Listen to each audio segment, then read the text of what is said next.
बच्चों कई बार क्वेश्चन दिखने में डिफिकल्ट लगते हैं मगर होते नहीं हैं। जैसे ये क्वेश्चन है, if each of alpha beta and gamma is a positive acute angle such that sine alpha plus beta minus gamma is equals to 1/2 cos beta plus gamma minus alpha is equals to 1/2 and 10 gamma plus alpha minus beta is equals to 1.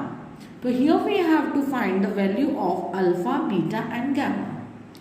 तो आप देख सकते हैं कि हमारे पास तीन equations हैं, sine alpha plus beta minus gamma equals to 1/2. 1/2 sine में किसकी वैल्यू होती है? साइन 30 की. तो कंपेयर करें तो फर्स्ट इक्वेशन आया alpha plus beta minus gamma equals to 30 degree. This is equation number 1. अगर हम बात करें सेकेंड इक्वेशन की तो this is what cos beta plus gamma minus alpha equals to 1/2. Cos में 1/2 किसकी वैल्यू होती है? कॉस 60 की.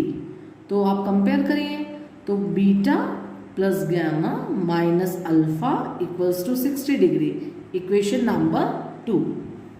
Similarly in third equation 10 gamma plus alpha minus beta is equals to 1.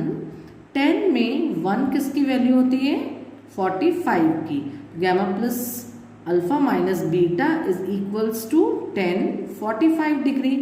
So this can be written as what? Gamma plus alpha minus beta is equals to 45 degree and this is equation number 3.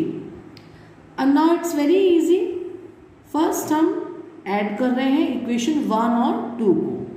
जब हम 1 और 2 को add करेंगे so this will be what? Alpha plus beta minus gamma equals to 30 degree and second equation is what? Beta plus gamma minus alpha equals to 60 degree. तो आप देखिए alpha and alpha will be cancelled due to opposite sign. Similarly gamma will be cancelled. So what is remaining? 2 beta is equals to what? 90 degree and beta is equals to what? 45 degree. इसी तरह से अगर हम 1 और 3 को add करते हैं तो 1 क्या है? Alpha plus beta minus gamma equals to 30 degree और 3 क्या है? Gamma plus alpha minus beta equals to 45 degree. Beta and beta will be cancelled, gamma and gamma will be cancelled. 2 alpha is equals to what? 75 degree. तो alpha is equals to what? 75/2 degree. तो कितना हो जाएगा ये? Alpha is equals to 2 3s are 6, 2 7s are 14 and half. Similarly, you can find out measure of angle B. So this is question for you. Thank you.